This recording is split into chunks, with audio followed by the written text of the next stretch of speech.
Bismillahirrahmanirrahim. Welcome everybody and welcome back to my channel and my name is Ahmad Yanu. Assalamualaikum warahmatullahi wabarakatuh and today we will discuss metodologi penelitian dengan topik masalah penelitian yang nanti akan fokus kepada perumusan masalah, kemudian langkah menetapkan masalah, sumber permasalahan, dan kriteria menetapkan masalah.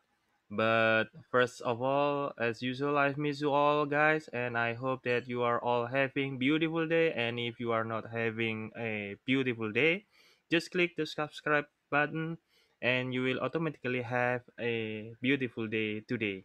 Okay, let's begin. Nah, pembahasan pertama kita tentang masalah penelitian adalah tentang bagaimana merumuskan masalah. Nah, langkah awal yang harus dilakukan oleh seorang peneliti sebelum melakukan penelitian itu adalah menentukan masalah penelitian yang tentu dicarikan jawabannya dalam penelitian tersebut. Meskipun demikian, dalam dokumen usulan penelitian atau proposal penelitian, latar belakang penelitian menempati posisi awal atau urutan pertama. Namun demikian, dalam keseluruhan proses penelitian, penentuan atau penetapan masalah penelitian merupakan proses awal dalam setiap kegiatan penelitian. Masalah penelitian bisa dipandang sebagai setiap kesulitan yang menggerakkan manusia untuk mencari pemecahannya atau menyelesaikannya. Masalah penelitian harus dapat dirasakan sebagai suatu rintangan yang mesti dilalui oleh peneliti dengan jalan mengatasinya dan bukan lari dari masalah bila kita akan mencari penyelesaian atau jawabannya serta dapat mengatasinya. Nah, masalah penelitian itu bisa menampakkan diri sebagai sebuah tantangan.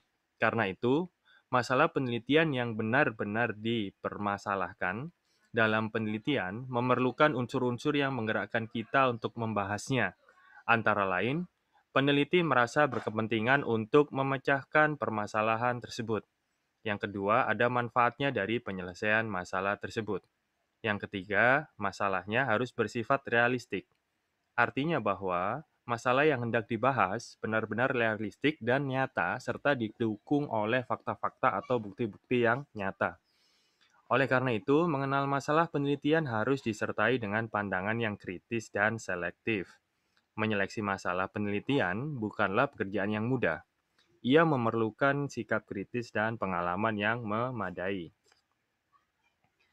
Masalah penelitian merupakan hal penting bagi sebuah kegiatan penelitian. Begitu pentingnya masalah penelitian menyebabkan banyak para ahli penelitian menyatakan bahwa tidak ada masalah penelitian, maka tidak ada penelitian. Jadi masalah dalam suatu penelitian merupakan sentral atau inti dari kegiatan penelitian. Masalah penelitian dalam suatu kegiatan penelitian adalah masalah atau pertanyaan bagi si peneliti yang perlu dicarikan jawabannya. Pertanyaan itu bisa berupa yang positif atau pertanyaan yang negatif. Hal ini mendorong peneliti berusaha semaksimal mungkin untuk dapat mengurangi atau mengatasi masalah untuk menjawab pertanyaan yang telah diungkapkan dalam usulan penelitian. Nah, pengertian masalah penelitian di sini berbeda dengan masalah dalam penggunaan umum. Dalam penggunaan umum, masalah diartikan sebagai sebuah penyimpangan atau perbedaan antara fakta kenyataan dengan standar-standar tertentu. Standar tertentu tersebut dapat merupakan teori, aturan, kebiasaan, logika, ataupun keharusan umum. Dalam pengertian ini, maka masalah penelitian baru merupakan masalah objek. Bagi sebuah penelitian, masalah adalah pertanyaan bagi peneliti yang ingin dicari jawabannya atau penyelesaiannya. Di sini berarti bahwa masalah dalam penelitian dapat dimulai oleh penyimpangan fakta ataupun oleh fakta yang non-penyimpangan bagi sebuah objek.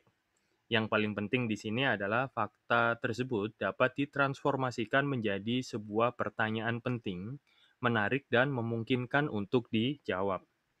Nah, pertanyaan inilah yang kemudian mendorong peneliti untuk mengumpulkan data yang relevan, mengolah, menganalisis, dan pada akhirnya menyimpulkannya sehingga masalah dapat terjawab dan tujuan penelitian dapat tercapai. Pertanyaan penelitian itu merupakan masalah penelitian. Karena itu, merupakan tugas dan beban moral yang mendorong dan menantang sang peneliti untuk melakukan penelitian. Bila pertanyaan atau masalah dapat dijawab, itu berarti bahwa tugas si peneliti telah selesai. Beban moral dapat dinetralisir dan masalah peneliti bisa teratasi. Masalah penelitian dapat berupa gejala sosial yang menarik perhatian peneliti atau seseorang, sehingga menggugah peneliti atau orang lain untuk menelitinya lebih lanjut. Selanjutnya, dalam menetapkan masalah penelitian, peneliti harus yakin bahwa gejala atau fenomena yang diobservasinya itu masih bersifat aktual dan relevan untuk diteliti. Meski demikian, dimungkinkan pula gejala-gejala atau masalah yang tidak aktual tetapi masih menjadi fenomena itu dapat dijadikan masalah penelitian yang menarik untuk dikaji lebih lanjut. Bagi peneliti pemula, menentukan atau memilih masalah bukanlah pekerjaan yang mudah dan bahkan bisa dikatakan sebagai aktivitas yang cukup rumit. Menemukan masalah penelitian itu justru menjadi masalah tersendiri bagi peneliti pemula, khususnya mahasiswa. Bagi peneliti pemula seperti mahasiswa, menemukan masalah bahkan menjadi hal yang sering menjadi penghambat dalam mempercepat penyelesaian penulisan skripsi, tesis, ataupun disertasi. Nah, terus pertanyaannya adalah dari mana masalah diperoleh? Nah, yang jelas, masalah seharusnya merupakan bagian dari kebutuhan seseorang untuk dipecahkan. Orang ini melakukan penelitian karena ia ingin memperoleh jawaban dari masalah yang dihadapi. Masalah diperoleh dari kenyataan hidup dan membaca. Masalah pokok yang diidentifikasi merupakan masalah yang ingin diketahui. Karena itu, biasanya penelitian itu diungkapkan, masalah di dalam penelitian itu biasanya diungkapkan dalam bentuk pertanyaan. Bagi peneliti pemula ataupun bagi mahasiswa, baik itu mahasiswa S1, S2, ataupun mahasiswa S3, pemilihan masalah penelitian merupakan tahap yang paling sulit untuk dilakukan selain memilih topik penelitian. Itulah sebabnya banyak yang berpendapat bahwa tidak masalah penelitian, tidak ada masalah penelitian maka tidak ada penelitian. Masalah yang dihadapi peneliti pemula dan mahasiswa itu adalah menemukan atau menetapkan masalah penelitian untuk skripsi, tesis, atau disertasinya. Nah, itu tadi adalah pembahasan kita tentang perumusan masalah.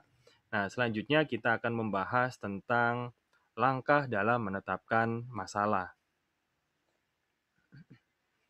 Nah, secara umum, merumuskan suatu masalah penelitian itu bisa mengikuti prosedur atau 3 langkah berikut ini, yaitu identifikasi fakta awal, proses perumusan masalah, dan merumuskan masalah pokok.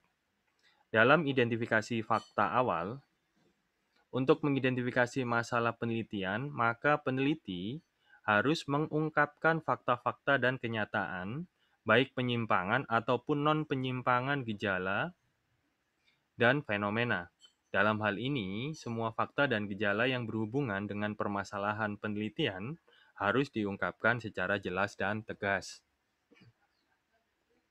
Pengungkapan fakta-fakta dan gejala-gejala permasalahan ditempatkan dalam latar belakang penelitian. Pengungkapan fakta-fakta dan gejala-gejala harus diarahkan pada pertanyaan penelitian dan pentingnya permasalahan tersebut untuk diteliti. Kemudian yang kedua adalah proses perumusan masalah. Proses perumusan masalah adalah upaya pengungkapan pandangan-pandangan dan pola pikir teoritis logis dalam mendekati fakta, kenyataan, gejala, dan fenomena yang ada sehingga dapat diformulasikan menjadi pertanyaan penelitian yang memadai untuk diteliti atau dijawab. Lalu yang ketiga adalah merumuskan masalah pokok. Merumuskan masalah pokok ini yaitu merupakan kegiatan pemilihan dari berbagai pertanyaan yang muncul dalam proses perumusan masalah. Dari berbagai pertanyaan penelitian harus dipilih mana pertanyaan yang benar-benar penting dan menjadi inti dari pertanyaan penelitian yang akan dilaksanakan. Peneliti hendaknya harus memilih masalah atau pertanyaan yang pokok saja dari berbagai pertanyaan tersebut. Masalah pokok atau masalah umum ini disajikan dalam bentuk kalimat tanya. Nah, itu tadi adalah langkah-langkah dalam menetapkan masalah. Selanjutnya kita membahas tentang sumber permasalahan. Nah, dalam menemukan masalah yang dapat dijadikan masalah penelitian, bukan suatu pekerjaan yang mudah bagi peneliti pemula sebagaimana yang telah dijelaskan tadi. Namun demikian, ada beberapa sumber yang dilakukan oleh peneliti atau orang-orang untuk menemukan permasalahan penelitian. Nah, sumber-sumber permasalahan penelitian itu antara lain dari diri pribadi, perpustakaan, tokoh, ilmuwan, sponsor, atau sumber permasalahan yang lain. Nah, dalam aspek diri pribadi ini merupakan sumber untuk menemukan permasalahan yang lebih asli atau original ketimbang dari sumber lainnya. Meski demikian, hanya orang yang berpengalaman atau sering melakukan penelitian, pemerhati, dan yang selalu membaca sajalah yang mudah menemukan permasalahan penelitian. Bagi yang belum berpengalaman atau bukan pemerhati dan kurang membaca, atau jarang melakukan penelitian, sumber pribadi merupakan sumber permasalahan penelitian yang sulit bagi peneliti tersebut. Yang selanjutnya adalah sumber perpustakaan.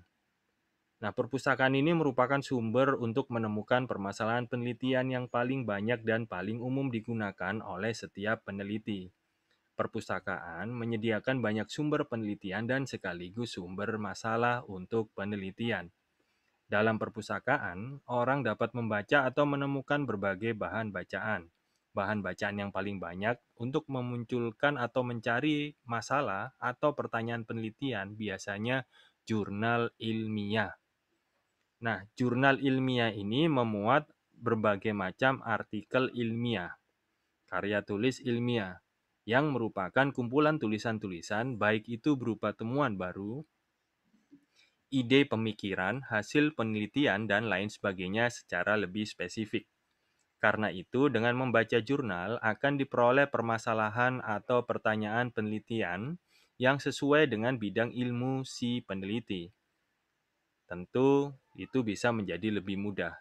Dalam perpustakaan, dengan ditemukan berbagai jurnal dari berbagai disiplin ilmu, dengan demikian, jurnal merupakan sumber untuk menemukan permasalahan penelitian yang utama.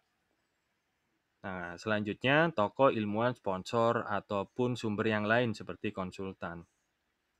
Nah, sumber ini terutama yang dipandang telah memiliki otoritas wibawa akademik dalam disiplin ilmunya, merupakan salah satu sumber penelitian yang paling penting.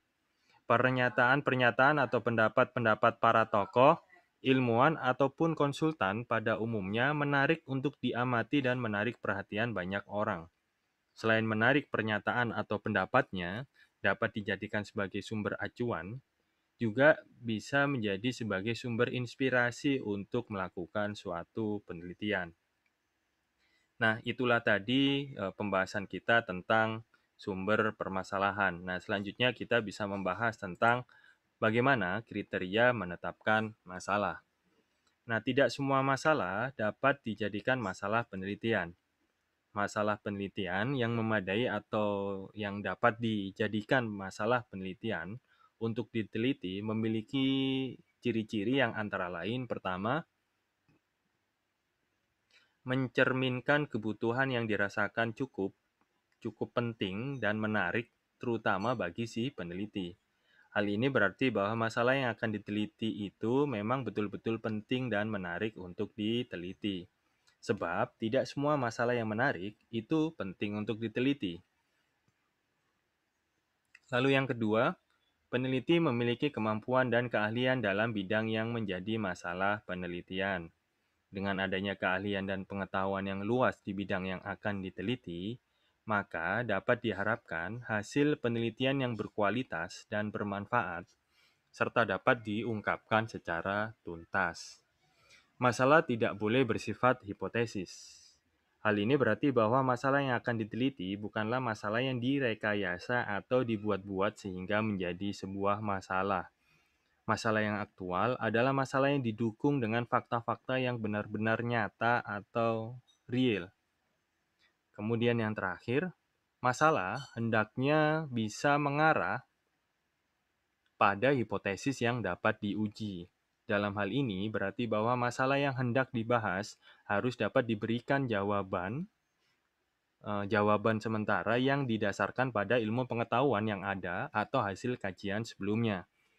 Mungkin saja suatu masalah penelitian menarik dan penting untuk diteliti, tetapi setelah dikaji dan dibahas, tidak ditemukan teori yang mampu menjelaskan kenapa masalah itu bisa terjadi. Masalah yang demikian itu tentu bisa mempersulit peneliti untuk menelitinya dan menemukan jawabannya, atau mungkin bisa jadi jawabannya ini ditemukan tapi memerlukan waktu yang lama. Kemudian yang terakhir dari yang terakhir, masalah penelitian itu harus relevan dengan topik penelitian atau judul penelitian, latar belakang, fakta yang ada, serta dapat dikerjakan atau diteliti. Dapat diteliti maksudnya tersedia datanya, ada alat analisisnya, dan ada teori yang mendukungnya.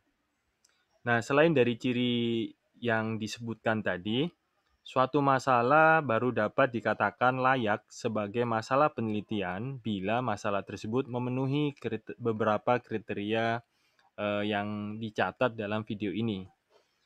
Yang pertama adalah masalah yang akan diteliti harus berguna baik untuk kepentingan si peneliti atau bagi pengembangan ilmu pengetahuan atau bagi masyarakat umum. Suatu masalah tidak perlu diteliti apabila tidak bermanfaat.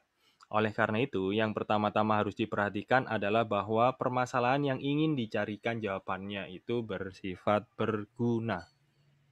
Apakah ada teori yang mendukung untuk memecahkan permasalahan tersebut dan apakah bidang ilmunya dikuasai dengan baik oleh si peneliti? Nah, untuk memecahkan suatu masalah diperlukan dasar teori yang kuat agar jawaban masalah tersebut memenuhi kriteria ilmiah. Suatu masalah akan dapat dicarikan jawabannya secara benar bila sudah memenuhi kriteria metode ilmiah. Lalu yang ketiga, apakah masalah itu menarik? Banyak masalah yang kita jumpai dalam kehidupan sehari-hari dan berbeda-beda pula tingkat kesulitannya serta bervariasi dalam hal waktu yang dibutuhkan untuk memecahkannya. Dalam hal ini, si peneliti harus dapat menentukan motif yang cukup kuat sehingga masalah tersebut menarik untuk diteliti terutama bagi si peneliti itu sendiri. Apakah masalah tersebut memberikan sesuatu yang baru? Ini adalah pertanyaan keempat.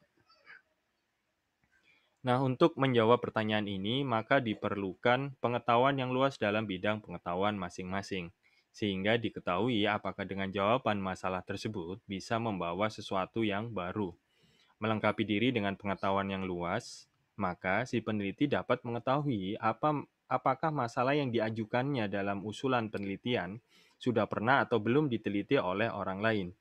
Hal ini juga berarti bahwa si peneliti perlu bertanya pada diri sendiri apakah pemecahan masalah tersebut merupakan sesuatu yang baru bagi masalah lama atau pemecahan baru dari masalah yang baru pula yang memberi alasan untuk diteliti. Lalu pertanyaan kelima adalah, apakah untuk pemecahan masalah tersebut tersedia data yang cukup? Nah, tentu tersedianya data yang cukup untuk menjawab permasalahan yang diajukan seringkali merupakan rintangan bagi peneliti dalam melakukan penelitian secara cermat. Meskipun suatu masalah menarik, berguna, merupakan hal baru, tapi hal itu tidak akan berarti bila data yang dibutuhkan untuk penelitian tidak tersedia dengan baik atau bahkan sulit diperoleh. Nah, ini menjadi masalah tersendiri. Kemudian pertanyaan keenam adalah, apakah masalah tersebut jelas batas-batasnya? Suatu masalah yang dirumuskan terlalu umum dan luas tidak akan diperoleh jawaban secara sempurna. Karena itu, masalah perlu dibatasi agar tidak terlalu umum dan terlalu luas.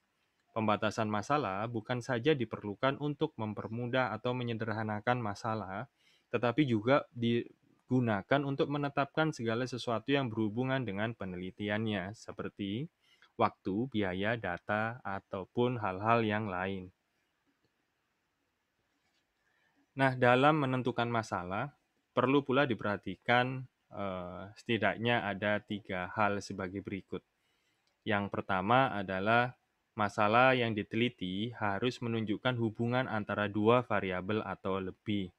Sebagai contoh yang pertama, bagaimana pengaruh pertumbuhan ekonomi terhadap tingkat inflasi. Nah, di sini mengandung dua variabel, yaitu pertumbuhan ekonomi dan variabel tingkat inflasi. Lalu contoh yang kedua, bagaimana pengaruh tingkat inflasi dengan tingkat pengangguran terdidik.